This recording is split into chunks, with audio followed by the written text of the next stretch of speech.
Magandang araw po sa inyong lahat mga karibin natin at welcome back dito po sa ating munting channel Pinas News Review, kung saan re-reviewin po natin ang mga mahalagang balita dito sa Pilipinas, mga simpleng komento sa mga issue dito sa Pinas. At eto nga mga karibin natin, talagang nagulantang ang Pilipinas.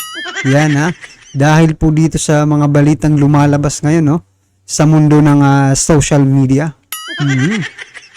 At isa nga po rito mga karibin natin, di ba nung nakaraan may nagsalita po si Attorney Harry Roque na mayroon kasunduan, di ba? Si PRRD at ang China. Ngayon naman po mga karibin, pinasisinungalingan ni Attorney Panelo yung sinabi ni Attorney Harry Roque. Ngayon nalilito na po ang taong bayan kung sino po ba talaga ang nagsasabi ng totoo at sino po ba ang nagsisinungaling. Ito mga karibin natin, pakinggan po natin ang balitang ito. Former President Rodrigo Roa Duterte at China, wala raw kasunduan kaugnay sa BRP Sierra Madre, ayon kay Attorney Panelo. Ito po.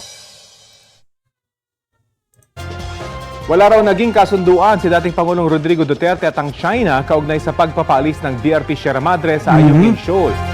Isiniwalat yan ni dating Chief Presidential Legal Counsel Attorney Salvador Panelo sa isang programa sa SMNI. Sabi ni Panelo, baka naghahanap lang ng publicity ang taong nagkakalat ng anyay kasinungalingang ito.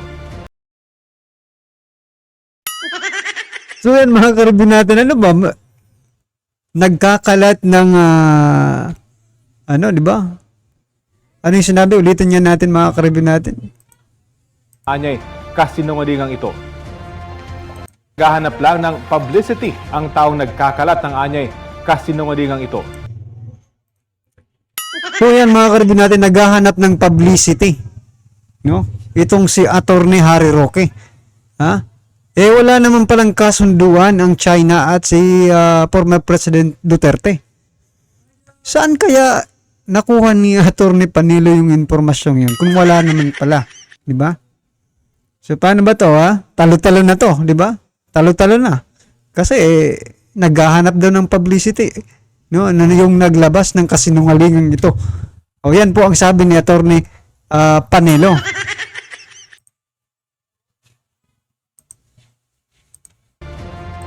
Nitong nakaraang linggo lang, sinabi ni dating presidential spokesperson Attorney Harry Roque na nagkaroon ng gentleman's agreement ang Pilipinas at China para respetuhin ang status quo sa West Philippine Sea noong panahon ni Duterte.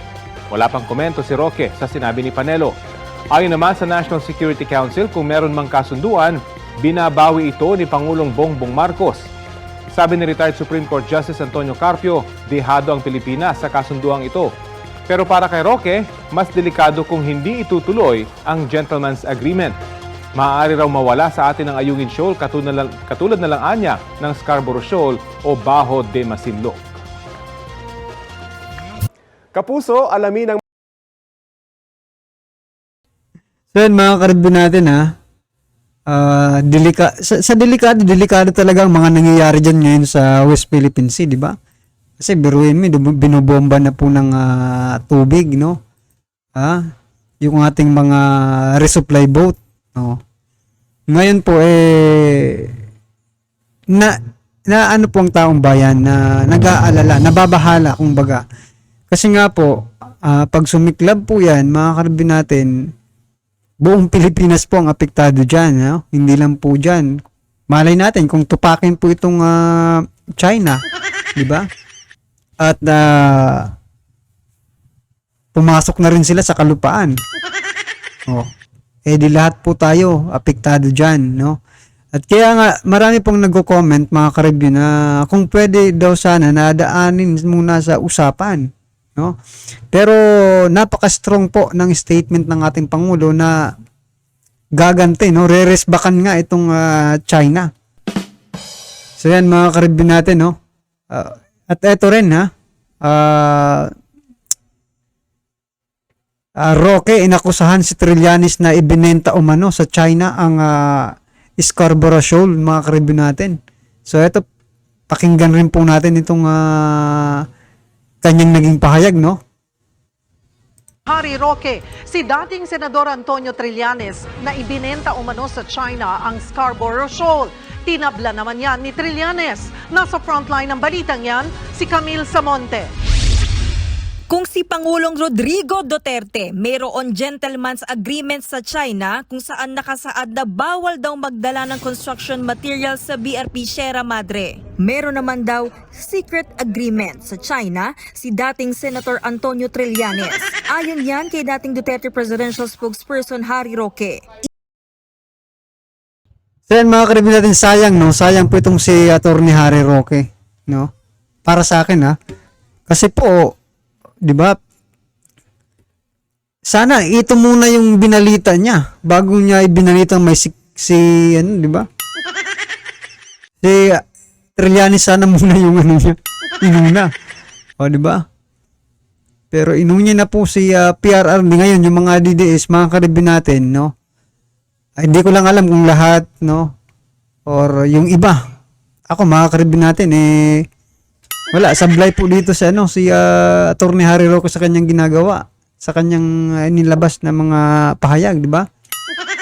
O ito ngayon, ang iisipin dito ng mga kababayan natin dito sa pagbuelta niya dito kay Trillanes, baka bumabawi lang siya dun sa kanyang sinabi, di ba?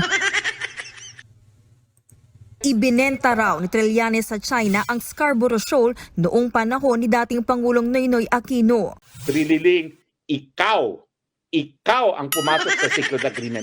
Ikaw ang namigay ng teritoryo. Ikaw at ang Pangulo mo. Then mga karibin, medyo may katotohanan rin naman ito mga karibin natin, no? Kasi nangyari naman talaga yung sigalot dyan sa West Philippine Sea sa panahon po ni dating Pangulong Noynoy Aquino, in which na senator po doon si Trillanes, no, at naging ahente po siya, no, backdoor agent, ano ba yun? Kaya parang naging tagapagsalita siya ng Pilipinas doon sa, di ba, bumisita nga siya doon sa China. Oh. Tapos nagkagulo na. Ang dahilan kung bakit nawala ang Scarborough Shoal. Bakit mo sasabihin na nagkaroon ng secret agreement ang Presidente Duterte? Walang teritoryong nawala sa Pilipinas ng panahon ni Presidente Duterte. Tinawag namang yang fake news ni Trillanes. Dagdag pa niya, sa panahon ni Aquino, napalaya sa Scarborough Shoal ang aabot sa 100 barko ng China. Yan naman. Yan naman ang imposible mga karibin natin na, di ba? Sa panahon daw ni, parang sinasabi nila dito na sa panahon ni Pinoy, walang gulo dyan. Parang nasolve nila yung problema dyan sa West Philippine Sea. Diba? O, wag mo din lokohin yung taong bayan Trillanes. Kasi bistado rin naman kayo di ba?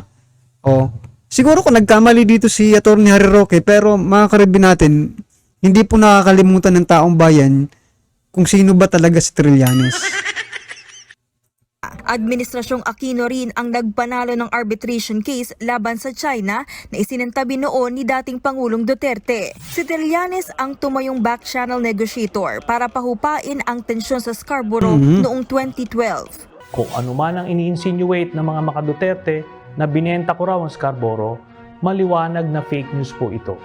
My mission was to de-escalate o pahupain ang tensyon at mabawasan